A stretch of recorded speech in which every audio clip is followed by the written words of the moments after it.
आज हम लोगों ने दिल्ली की कैबिनेट में Delhi board of school education के गठन की अप्रूवल दे दी है। दिल्ली में अलग से अब एक Delhi board of school education बनाया जाएगा। हम शिक्षा देते हैं 3 कारणों से, और अब वो तीनों लक्ष्य, ये जो Delhi board of school education बनाया जा रहा है, ये 3 लक्ष्य पूरे करेगा। बड़ी बड़ी डिग्रियां करने के बाद भी बच्चों को नौकरी नहीं मिल रही, बच्चे घर में बेरोजगार बैठे हैं। ऐसी शिक्षा का क्या फायदा? इंटरनेशनल प्रैक्टिसेस को स्टडी किया गया है और भी स्टडी किया जाएगा, और उन इंटरनेशनल प्रैक्टिसेस को हम दिल्ली में अपने स्कूलों में और अपने बोर्ड में लेके आएंगे। दिल्ली 'ਚ आम आदमी पार्टी लोगों के लगातार दिल जित रही है। दिल्ली के मुख्य मंत्री अरविंद केजरीवाल सिक्ख्या प्रणाली नूं वधिया बनाउण दी कोशिश 'ਚ जुटे हुए ने। अजिहे 'ਚ उन्हां वल्लों अज दिल्ली 'ਚ अपना वखरा सिक्ख्या बोर्ड बनाउण दा ऐलान किया गया है। दिल्ली सरकार ने अज दिल्ली बोर्ड ऑफ एजुकेशन के गठन नूं भी मंजूरी दे दी है। सबको नमस्कार। आज जो ऐलान मैं करने जा रहा हूँ उसका असर केवल दिल्ली की शिक्षा व्यवस्था नहीं, मैं समझता हूँ कि भविष्य में हमारे देश की शिक्षा व्यवस्था पर भी बहुत गहरा असर पड़ने वाला है। आज हम लोगों ने दिल्ली की कैबिनेट में Delhi board of school education के गठन की अप्रूवल दे दी है। दिल्ली में अलग से अब एक Delhi board of school education बनाया जाएगा। ये कोई मामूली बोर्ड, शिक्षा बोर्ड नहीं है। जैसे हर राज्य का अपना एक शिक्षा बोर्ड होता है, तो ऐसा नहीं है कि अब दिल्ली में हमारी सरकार है तो हमने तय किया कि हम भी एक अपना अलग शिक्षा बोर्ड बनाएंगे। ऐसा नहीं है। ये शिक्षा बोर्ड बनाने की ज़रूरत क्यों पड़ी, और इस शिक्षा बोर्ड के ज़रिए हम क्या हासिल करना चाहते हैं? पूरा देश देख रहा है कि पिछले 6 साल के अंदर दिल्ली की शिक्षा व्यवस्था के अंदर क्रांतिकारी परिवर्तन हुए हैं। पिछले 6 साल में सबसे पहले हमने ये यात्रा शुरू की कि हमने दिल्ली के बजट का लगभग 25%, हर वर्ष बजट का 25% पैसा शिक्षा के ऊपर खर्च करना चालू कर दिया। इससे क्या हुआ? सरकारी स्कूलों की शानदार बिल्डिंग बनने लगी, स्कूलों के अंदर अच्छी लैब्स बनने लगी, स्कूलों के अंदर अच्छे कमरे बनने लगे, स्कूलों के अंदर अच्छे ऑडिटोरियम बनने लगे, स्कूलों में स्विमिंग पूल्स बनने लगे, स्कूलों की साफ़ सफाई की व्यवस्था अच्छी होने लगी, स्कूलों की सिक्योरिटी अच्छी होने लगी, स्कूलों के अंदर टॉयलेट्स अच्छे हुए, स्कूलों के क्लासरूम्स के अंदर अच्छे डेस्क आने लगे, अच्छे ब्लैक बोर्ड्स आने लगे। एक तरह से पूरा जो सरकारी स्कूलों का ढांचा था, जो कि हीन भावना से ग्रसित था, प्राइवेट स्कूलों के अंदर अच्छा इंफ्रास्ट्रक्चर होता था, सरकारी स्कूलों के बच्चों के अंदर एक हीन भावना होती थी। जब सरकारी स्कूलों पे हमने 25% बजट खर्च करना चालू किया तो सरकारी स्कूलों का पूरा काया पलट होने लगा। दूसरा बड़ा परिवर्तन हमने किया कि अपने टीचर्स को और प्रिंसिपल्स को बहुत बड़े स्तर के ऊपर हमने ट्रेनिंग करने के लिए भेजा। हमने उन्हें कैम्ब्रिज भेजा, सिंगापुर भेजा, फिनलैंड भेजा, अमेरिका भेजा, कनाडा भेजा, IIM लखनऊ भेजा, IIM अहमदाबाद भेजा। हमारे ढेर सारे टीचर्स और प्रिंसिपल्स वहाँ से ट्रेनिंग करके लौटे। हमने अपने बच्चों को फॉरेन भेजना चालू किया। हमने अपने बच्चों को केमिस्ट्री, फिजिक्स, मैथ्स के ओलंपियाड के लिए विदेशों में भेजा। हमारे बच्चों ने भारत का नेतृत्व किया और कई जगहों से हमारे दिल्ली के बच्चे मेडल जीत के लौटे। जब ये टीचर्स और बच्चे वापस लौटे तो इनके अंदर एक ज़बरदस्त आत्मविश्वास था और कुछ कर गुजरने की इच्छा थी। तीसरा हमने बड़ा परिवर्तन किया कि हमने अपने प्रिंसिपल्स को एम्पावर किया। अभी तक हर स्कूल के अंदर दिल्ली सरकार का डायरेक्टोरेट ऑफ एजुकेशन का बहुत ज़्यादा इंटरफेरेंस होता था, छोटी छोटी चीज़ों के ऊपर। स्कूल में कुछ भी खरीदना है, स्कूल में कुछ भी रिपेयर कराना है, सरकार से परमिशन लो। कई कई टीचर्स की पोस्ट कई कई सालों तक खाली पड़ी रहती थी। अब हमने प्रिंसिपल को पावर दे दी। प्रिंसिपल की पावर 5,000 रुपये से बढ़ा के 50,000 रुपये कर दी, और उसको पावर दे दी कि अगर सरकार किसी टीचर की अपॉइंटमेंट रेगुलर नहीं कर पा रही तो वो एक सेशन के लिए बाहर से किसी टीचर की अपॉइंटमेंट करके अपना बच्चों की पढ़ाई सफ़र नहीं होनी चाहिए।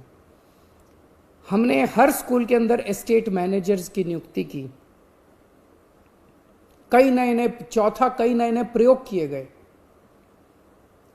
सरकारी स्कूलों के बारे में कहा जाता है कि 5वीं क्लास तक भी बच्चे आते आते उनको ना अपनी किताब पढ़नी आती है, ना अपना एक लाइन पढ़नी आती है, ना गणित के बेसिक क्वेश्चंस आते हैं। उनको तैयार करने के लिए हमने मिशन चुनौती और मिशन बुनियाद जैसे कार्यक्रम, नए नए प्रयोग शुरू किए।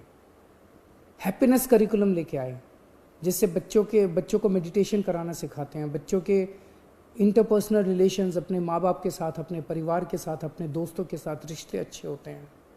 बच्चों के इमोशनल नीड्स पूरे होते हैं। हैप्पीनेस करिकुलम लेके आए, एंटरप्रेन्योरशिप करिकुलम लेके आए। तो इस तरह से कई सारे प्रयोग पिछले 6 साल के अंदर किए गए, जिसकी वजह से आज दिल्ली के सरकारी स्कूलों के नतीजे 98% आने लगे हैं। प्राइवेट स्कूलों से ज़्यादा नतीजे आने लगे हैं। हमारे बच्चों का इंजीनियरिंग में, मेडिकल में, बड़े बड़े अच्छे कॉलेजेस के अंदर एडमिशन होने लगे हैं। पेरेंट्स को भरोसा हो गया है कि अब हमारे बच्चे सरकारी स्कूलों के अंदर उनका भविष्य सुरक्षित है। ये बहुत बड़ी बात है। जो पेरेंट्स पहले सरकारी स्कूलों में अपने बच्चों को भेजना नहीं चाहते थे, आज वो पेरेंट्स अपने बच्चों को सरकारी स्कूलों में जब भेजते हैं तो उनको भरोसा होता है कि उनके बच्चों का भविष्य सुरक्षित है। बच्चों के अंदर एक जबरदस्त आत्मविश्वास पैदा हुआ है। अब अगला स्टेप लेने का समय आया है। अब ये तय करने का समय आया है कि स्कूलों में क्या पढ़ाया जा रहा है और कैसे पढ़ाया जा रहा है। ਅਰਵਿੰਦ ਕੇਜਰੀਵਾਲ ਨੇ ਕਿਹਾ ਹੈ ਕਿ ਹੁਣ ਅਜਿਹੇ ਬੱਚੇ ਤਿਆਰ ਕੀਤੇ ਜਾਣਗੇ ਜੋ ਹਰ ਖੇਤਰ 'ਚ ਸਫਲ ਹੋਣਗੇ। ਉਹਨੇ ਦੱਸਿਆ ਕਿ ਨੌਜਵਾਨਾਂ ਨੂੰ ਵੱਡੀਆਂ ਡਿਗਰੀਆਂ ਕਰਨ ਦੇ ਬਾਵਜੂਦ ਵੀ ਕੋਈ ਨੌਕਰੀ ਨਹੀਂ ਮਿਲ ਰਹੀ ਹੈ, ਪਰ ਹੁਣ ਦਿੱਲੀ ਸਿੱਖਿਆ ਬੋਰਡ ਵੱਲੋਂ ਅਜਿਹੀ ਸਿੱਖਿਆ ਪ੍ਰਣਾਲੀ ਤਿਆਰ ਕੀਤੀ ਜਾਵੇਗੀ ਜਿਸ ਤੋਂ ਬਾਅਦ ਕੋਈ ਵੀ ਬੱਚਾ ਰੁਜ਼ਗਾਰ ਲਈ ਦਰ-ਦਰ ਤੇ ਠੋਕਰਾਂ ਖਾਣ ਲਈ ਮਜਬੂਰ नहीं होगा। हम शिक्षा क्यों देते हैं अपने बच्चों को?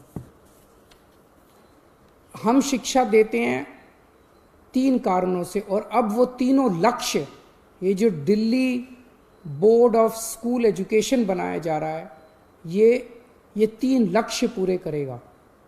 पहला लक्ष्य, हमें ऐसे बच्चे तैयार करने हैं जो कट्टर देशभक्त हों, जो अपने देश के लिए मर मिटने का जज्बा रखते हों। हमारे बच्चे हमारे देश का भविष्य हैं। हमें ऐसे बच्चे तैयार करने हैं जो आने वाले समय में हर क्षेत्र के अंदर इस देश की जिम्मेदारी अपने कंधों पे उठाने के लिए तैयार हों। उन्हें तैयार करना पड़ेगा अपने बच्चों को, चाहे वो साइंस का क्षेत्र हो, चाहे टेक्नोलॉजी का क्षेत्र हो, चाहे बिजनेस का क्षेत्र हो, चाहे व्यापार का क्षेत्र हो, चाहे राजनीति का क्षेत्र हो, चाहे सामाजिक क्षेत्र हो। हर क्षेत्र के अंदर हमारे बच्चे देश की जिम्मेदारी उठाने के लिए तैयार हों। ऐसे बच्चे हमारी शिक्षा तैयार करेगी। अब दूसरा लक्ष्य, हमारे बच्चे अच्छे इंसान बने, चाहे किसी भी धर्म के लोग हों, चाहे किसी भी जाति के लोग हों, चाहे अमीर हों, चाहे गरीब हों। ये सारी दीवारें तोड़ के एक दूसरे को इंसान समझना है और अपना जीवन एक तरफ जहां अपने परिवार के लिए वो करना है, दूसरे अपने परिवार को पालना है, दूसरी तरफ अपने समाज को और दूसरे इंसानों के लिए निस्वार्थ भाव से अपना जीवन जीना है। ऐसे बच्चे बोर्ड तैयार करेगा। और तीसरा, आज हमारे देश के अंदर सबसे बड़ी समस्या है, बड़ी बड़ी डिग्री, पीएचडी करने के बाद बीए, बीएससी, बीकॉम, एमकॉम, बड़ी बड़ी डिग्रियां करने के बाद भी बच्चों को नौकरी नहीं मिल रही। बच्चे घर में बेरोजगार बैठे हैं। ऐसी शिक्षा का क्या फायदा?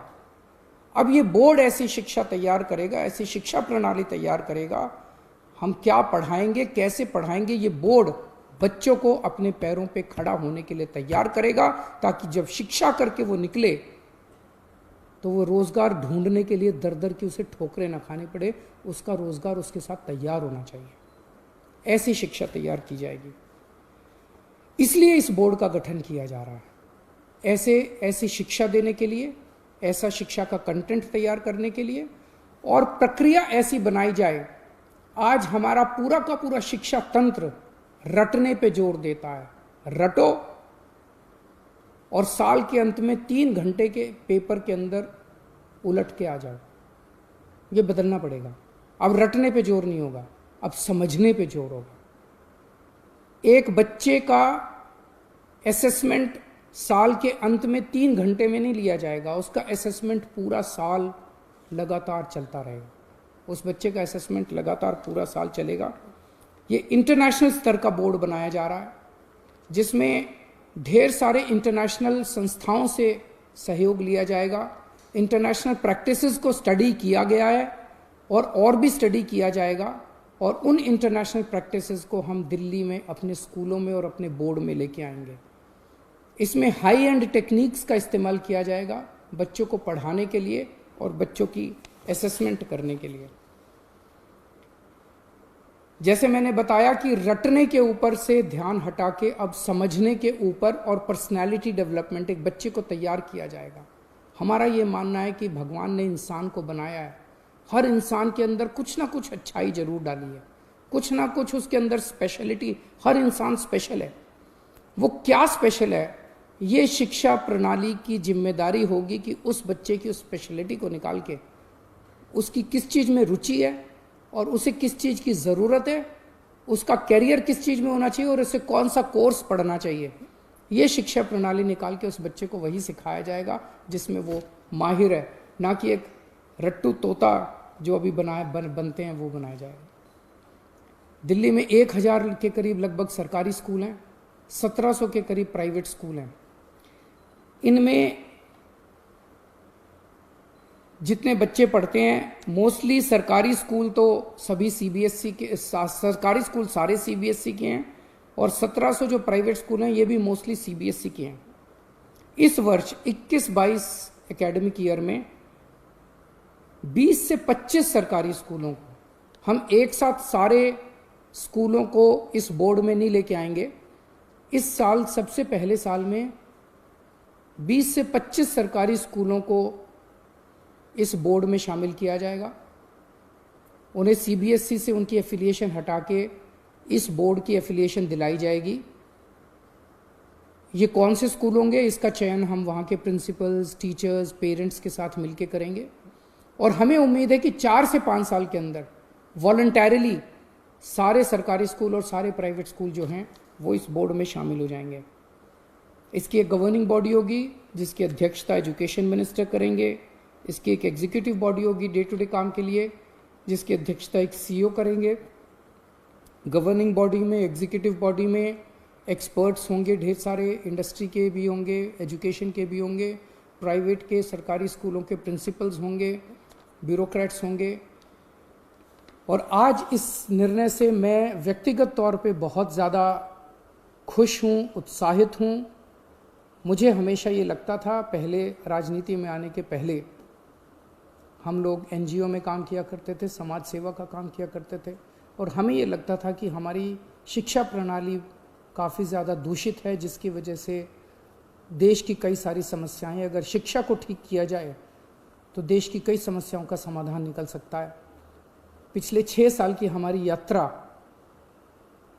काफ़ी अच्छी रही, और मैं समझता हूँ कि अब ये जो अगला चरण है जिसमें इस बोर्ड का गठन किया जा रहा है, इसके ज़रिए शिक्षा के क्षेत्र में मूलचूल परिवर्तन होगा, और हमारे जो बच्चे शिक्षित होकर निकलेंगे वो एक तरफ देश की बागडोर संभालने के लिए तैयार होंगे और दूसरी तरफ अपने परिवार को का पालन पोषण करने के लिए भी तैयार होंगे, अच्छे इंसान बनेंगे। बहुत बहुत शुक्रिया। दस दे कि इस साल 20 ਤੋਂ 25 ਸਰਕਾਰੀ ਸਕੂਲਾਂ ਨੂੰ ਇਸ ਬੋਰਡ 'ਚ ਸ਼ਾਮਿਲ ਕੀਤਾ ਜਾਵੇਗਾ। ਦਿੱਲੀ ਦੇ ਮੁੱਖ ਮੰਤਰੀ ਮੁਤਾਬਿਕ ਇਨ੍ਹਾਂ ਸਕੂਲਾਂ ਨੂੰ ਮਾਨਤਾ CBISE ਤੋਂ ਹਟਾ ਕੇ ਇਸ ਬੋਰਡ ਤੋਂ ਹੀ ਦਿੱਤੀ ਜਾਵੇਗੀ। ਇਸ ਦੇ ਨਾਲ ਹੀ ਕਿਸ ਸਕੂਲ ਨੂੰ ਇਸ ਬੋਰਡ 'ਚ ਸ਼ਾਮਿਲ ਕਰਨਾ ਹੈ, ਇਸ ਸੰਬੰਧੀ ਫੈਸਲਾ ਉਸ ਸਕੂਲ ਦੇ ਅਧਿਆਪਕਾਂ, ਪ੍ਰਿੰਸੀਪਲ ਤੇ ਵਿਦਿਆਰਥੀਆਂ ਦੇ ਮਾਪਿਆਂ ਨਾਲ ਸਲਾਹ ਮਸ਼ਵਰਾ ਕਰਨ ਤੋਂ ਹੀ ਬਾਅਦ ਲਿਆ ਜਾਵੇਗਾ। ਬਿਊਰੋ ਰਿਪੋਰਟ, ਪੰਜਾਬੀ ਲੋਕ ਚੈਨਲ।